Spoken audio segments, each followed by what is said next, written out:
சிவன் சொத்து குலநாசம் என்று சொல்வது அனைவரும் அறிந்ததே.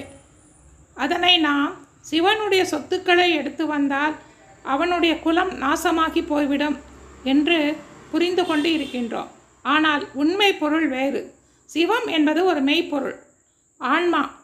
மனசாட்சிக்கு புறம்பாக செய்யும் செயல்கள் அனைத்தும் அழிவிற்குத்தான் வித்திடும். ஆன்மாவில் நிற்பவர் சிவம். அந்த ஆன்மாவில் நிற்கும் சிவம் செத்தால், மனசாட்சி செத்தால் குலமே அழிந்து போகும் என்பதே இதன் உண்மை பொருள். நம்முடைய உடல்தான் சந்திரன், உயிர்தான் சூரியன்.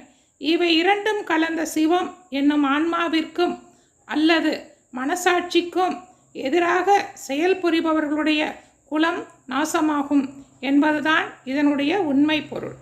அறிவோம். மனசாட்சிக்கு புறம்பாக செயல்கள் செய்யாமல் இறையருளை பெறுவோம்.